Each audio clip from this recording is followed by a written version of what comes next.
All right. So, why not paint a little bit of a picture, Q? You sent this Operation Charlotte's Web over, and kind of brought it up again in our uh, production meeting. What was it? What did you see? Were there any video, anything like that? What was it that kind of made you feel like this is something we should be talking about today? Well, the thing that stood out to me the most was Commander Gregory Bovino. Mm. Some listeners may know his name because he was involved in a federal lawsuit in Chicago for excessive violence, unprovoked violence against protesters and citizens in the city of Chicago. And there's this video that's gone viral where he's very, very excited about all the harm they're causing, all the violence that they're using, all the laws that they're breaking. As many people that touch you as you want to. Oh, I saw that video.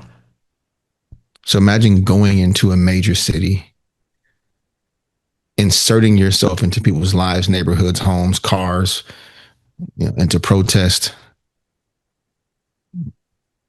bumping into people and then arresting them for touching you, Yeah. shoving people, tackling them, but then arresting them for touching you. Everybody effing gets it, he said. This is a quote. If they touch you, you hear what I'm saying? Yeah. It's effing ours. It's our effing city. He said that in reference to Los Angeles. So this is the guy being sent to all these cities where there are either large concentrations of black and brown people or black and brown leadership or female leadership or leadership that is vehemently and outwardly opposed his agenda.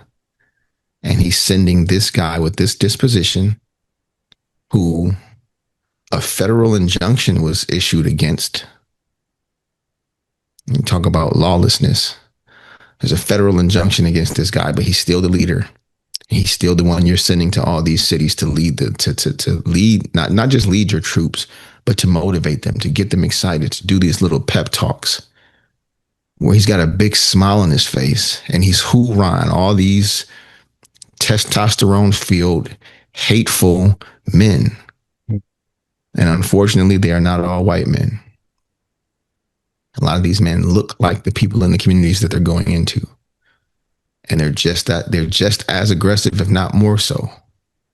So they can prove to their brothers at arms that they're there with them and that they're just as angry and just as lawless and just as dedicated to whatever this cause is. And it stood out to me because we spoke about cognitive dissonance and hypernormalization. When you keep going on about your day, you can either forget these things are happening or think like other times in history and other stories and news that eventually this stuff will like simmer down and go away. And it's not simmering down. It's not going away. It's getting bigger. It's getting stronger. It's getting worse because they're not just arresting, detaining, and deporting anymore. They're shooting people now. They're shooting citizens. They're tearing citizens away from their kids.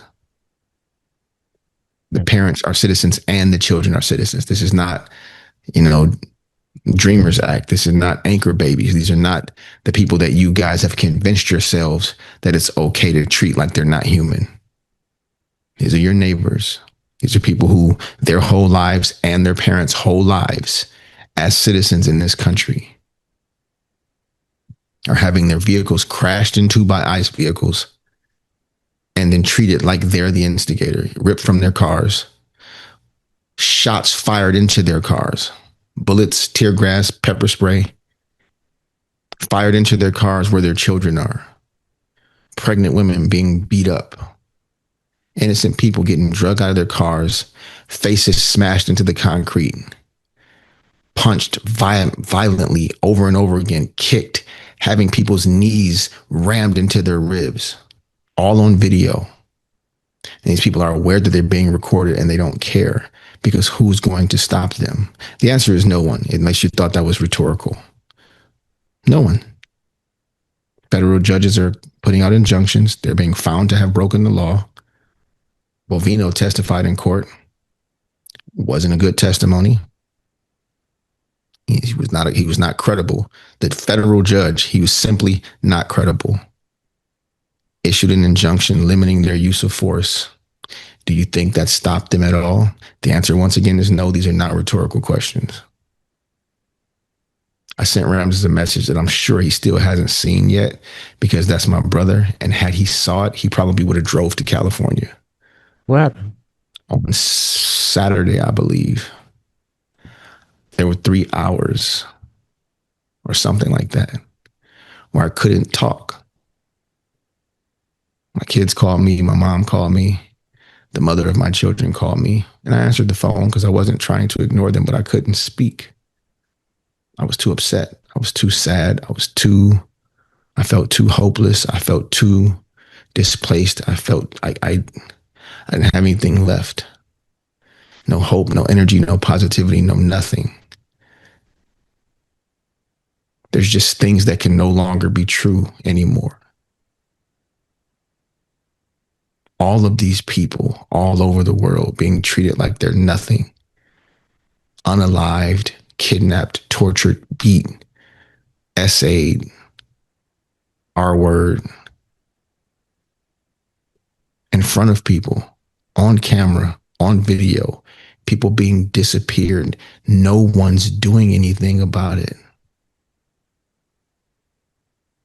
I'm paralyzed at the idea as I watch, once again, U.S. citizens having their cars smashed into, having gunshots fired into their cars, having their kids ripped away from them, people being sent away, immediately put into cars and driven to other states to make it harder for them to find, to take more of their rights away, to make it harder for their attorneys and their families to do anything about what's going on. And every day my children go to school, I have to wonder, I was going to say pray, but who am I praying to? The all-powerful, all-loving, all-knowing, gracious, great, merciful God?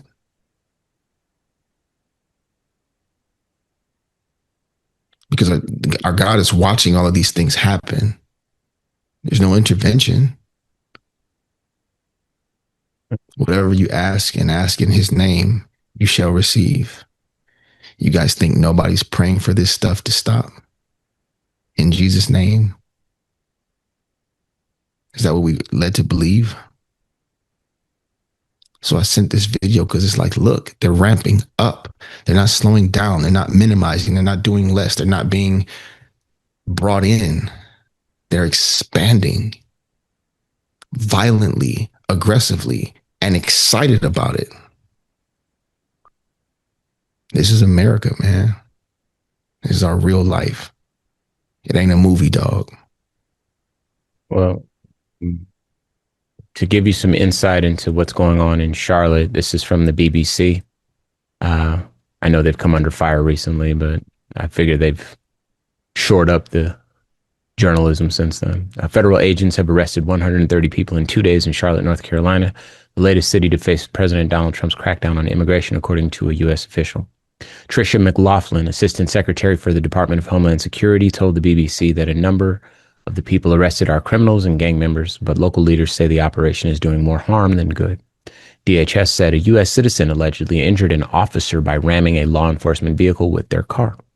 By population, Charlotte is roughly a quarter of the size of Los Angeles and a third of Chicago, the two most notable places targeted for immigration sweeps and deportations. The city's Democratic mayor, so you're right there, Q, said in a statement that people in the community feel threatened and destabilized. Quote, I am deeply concerned with many of the videos I've seen, unquote, Mayor V. Lyle said.